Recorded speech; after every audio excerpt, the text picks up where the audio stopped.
আসসালামু আলাইকুম। আজ কয়দিন ফেসবুকে খালি ঢুকা যায় না। এই যে পলাশ সাহা আর পলাশ সাহার স্ত্রী পলাশ সাহার মার ব্যাপারে খালি ফেসবুকে মানুষে বিভিন্ন বিভিন্ন কথা বলে। তা আচ্ছা ঠিক আছে, আমারও তো একটা ছেলে। আমার ছেলে এখনও আমার সাথে ঘুমায়, আমার সাথে আমি এখনও ছেলেরে খাওয়াইয়া দেই। তো বিয়ের পরে কি আমার ছেলের সাথে কি আমার এই সম্পর্কটুকু থাকবে? ছেলের কাছে ছেলের, মার কাছে মার ভালোবাসা বা বউর কাছে বউর ভালোবাসা। বউ যেমন বাপের বাড়ির থেকে আসছে, একটা বাপের বাড়ি ছাইরা স্বামীর ঘরে আসছে স্বামীর আদর সোহাগ, শাশুড়ির আদর পাওয়ার জন্য, এরকম আমিও তো আসছি আমার বাপের বাড়ির থেকে আমার স্বামীর ঘরে ভালোবাসা পাওয়ার জন্য। তাহলে কি শাশুড়িরা যদি এমন করে তাহলে ওই মেয়েটা কোথায় যাবে? ওই মেয়েটা কোথায় যাওয়ার মতো? আর আমাদের মুসলমানের তো এইসব মানে একটা ইয়া নাই, কিন্তু হিন্দুদের বেলা আছে কি বাপের বাড়ি থেকে যদি আসে আর বাপের বাড়ি যাওয়ার কোনো প্রশ্নই উঠে না পরে। আর শাশুড়ি দেখলাম যে আজকে কয়টা দিন ফেসবুকের ভিতরে শাশুড়ি যেভাবে কথাগুলা বলছে, যেভাবে কথাগুলা বলছে, যেভাবে কথাগুলা বলছে, কিন্তু একটা মেয়েকে এইভাবে রিয়েক্ট করে কথাগুলা বললে তো অবশ্যই ওই মেয়েটা তো এইভাবেই মন মরা, সারাদিন সারাদিন তাকে এইভাবে কথা বলে ঘরের মধ্যে, সে তো এরকম করবেই।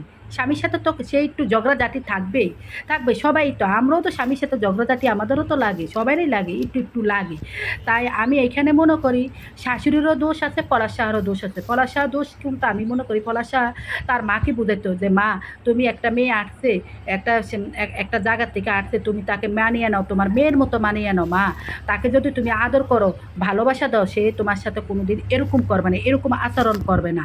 আর শাশুড়িরও বুঝার ইয়া আছে যে এখানে যে মেয়েটা এত বাবা মা সব ত্যাগ করে আমার আমার সংসারে আসছে, আমার ছেলের সংসারে, আমার ছেলের বউ আর ছেলে যদি সুখী থাকে তাহলে তো আমিও সুখী, আমিও সুখী, আমিও সুখী। এটা আসলে কি আমাদের বাংলাদেশের অধিকাংশ শাশুড়িরাও বুঝে না, আর স্বামীরাও বুঝতেছে না। স্বামীরা মনে করে কি মেয়েরা হয়েছে হাতের পুতুল, মেয়েরা ঘরে রান্না বান্না করব, সংসার দেখব, বাচ্চাদের লালন পালন করব, এই দেখব, এটাই। কিন্তু মেয়েদের যে একটা চাহিদা আছে, স্বামীর কাছে যা আসে, মেয়েদের একটা শখ আহ্লাদ আছে। আচ্ছা, আপনার এই শখ আহ্লাদটা কিন্তু আপনার সন্তান হওয়ার আগে থাকে, সন্তান হওয়ার পরে কিন্তু ওই শখ আহ্লাদটা থাকে না।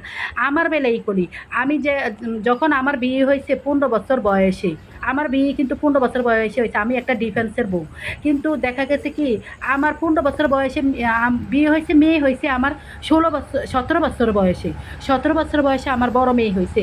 যখন আমার বড় মেয়ে হয়েছে তখন আমার কোনো ঘোরার কোনো ইয়ে থাকতো না। যদি আপনাদের আঙ্কেল যদি আমাকে বলতে ওই জায়গায় যাওয়ার জন্য, কিন্তু তখন আমি বলতাম না, আমার তো ভালো লাগে না, ওই ইয়েটা আমার মধ্যে থাকতো না।